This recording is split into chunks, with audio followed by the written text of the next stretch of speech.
Hello there, my name is Pavel Shtelmach and now we'll unveil the top news of recent days. Victory in Ukraine will dramatically strengthen Putin's military machine. This opinion was expressed by Peter Dickinson, Ukraine alert editor at the Atlantic Council. He believes that the argument that Putin will not dare to go further if he achieves victory in Ukraine is dangerously short-sighted. A Russian victory over Ukraine would transform the geopolitical situation, significantly strengthening Russia in military, economic and strategic terms, and at the same time seriously weakening the West.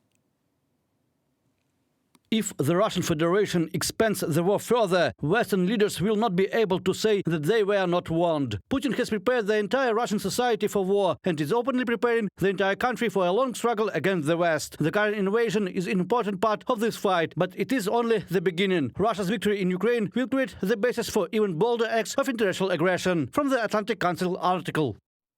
The Russian army clearly did not live up to its inflated pre-war reputation in Ukraine, but it would be unwise to underestimate Moscow's military potential.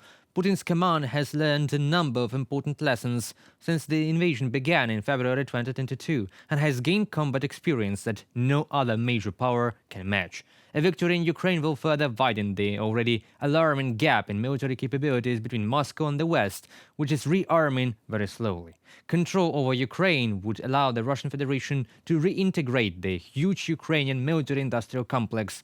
During most of the Soviet era, Ukraine produced a significant portion of the USSR's missiles, tanks, aircraft, and even warships. If Russia seizes the revives military production in Ukraine, this will solve many of the Kremlin's sanctions problems. Economically, the conquest of Ukraine would significantly improve financial situation of the Russian Federation itself and strengthen its ability to influence world politics. The Kremlin would receive Ukraine's vast untapped energy reserves, as well as potentially trillions in mineral assets. Additionally, the famous Ukrainian granary would allow Russia to establish itself as a dominant force in international agricultural markets almost overnight, the Atlantic Council notes. Putin arrives on a state visit to North Korea at the invitation of Kim Jong-un. During the visit, an agreement on strategic partnership between Russia and North Korea is expected to be signed.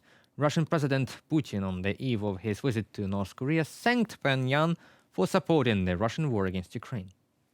He expressed hope that Russia and the DPRK, by joint efforts, will be able to bring bilateral cooperation to an even higher level. According to him, Russia and the DPRK continue to actively develop a multifaceted partnership. Putin's arrival in North Korea on a state visit is expected on the evening of June 18th. He comes at the invitation of North Korean leader Kim Jong-un, who visited Russia last September. This is Putin's second visit to the DPRK as president. He first visited that country in 2000 at the invitation of then North Korean leader Kim Jong-il. According to Russian media, during the visit of the Russian president to North Korea, the leaders of two countries will sign a number of important documents, including an agreement on strategic partnership. While spreading the nonsense that the possession of arms by the defending party makes peace elusive, Russia itself continues to receive weapons from rogue states like Iran and North Korea.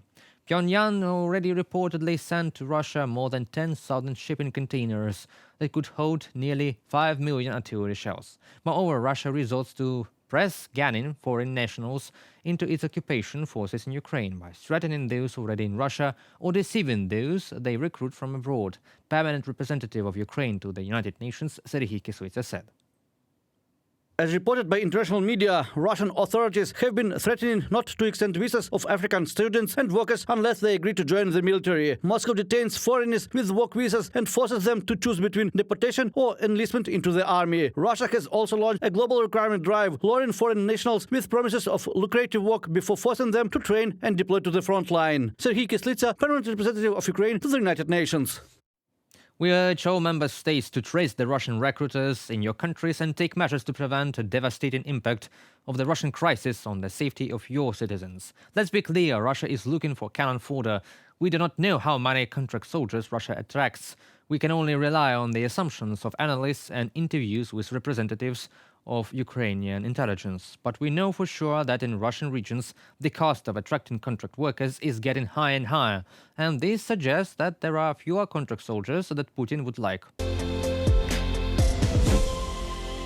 Ambassadors agreed in principle on the negotiation frameworks for the accession negotiations of Ukraine and Moldova. The Belgian presidency will call the first intergovernmental conferences on June 25th. The decision of the EU ambassadors means that on June 25th, as planned, an intergovernmental conference will be held, which will give an official start to the negotiations on the accession of Ukraine and Moldova to the European Union. At the end of June has been the expected date of the Intergovernmental Conference for a long time. It is in this month that the presidency of Belgium in the Council of the EU ends. But Hungary, at the level of permanent representatives, blocked the adoption of the decision. If it didn't change this position, the opening of negotiations could be delayed until the second half of 2024, when Hungary will preside over the EU Council. The leaders of the key institutions of the European Union welcomed the decision to approve the negotiation framework for Ukraine and Moldova and promised support for these countries on their way to joining the Union. I welcome the in-principle agreement on the negotiation frameworks for accession negotiation for Ukraine and Moldova. Look forward to the first intergovernment conference with both. We keep our promises and we will support you along the way to membership. Charles Michel, President of the European Council, on social network X. As a reminder, on June 7th, the European Commission confirmed that it had given a positive verbal assessment of the progress of the European integration reforms of Ukraine and Moldova, outlined in the November report on EU enlargement. For a long time, the permanent representatives of member states of the Union could not make a decision on the recommendations of European Commission to start negotiations on joining the EU with Ukraine, as Hungary raised objections. However, today the Minister of Foreign Affairs of Hungary, Péter Szijjártó, said that his country managed to include all its conditions in the negotiation framework, on the basis of which negotiations on Ukraine's accession to the EU will take place. Szijjártó claims that after fierce discussions, the EU agreed that the negotiation framework for Ukraine should contain all Hungary's demands regarding the observance of the rights of national minorities. Hungary saw positive signs in the negotiations with us regarding the rights of minorities.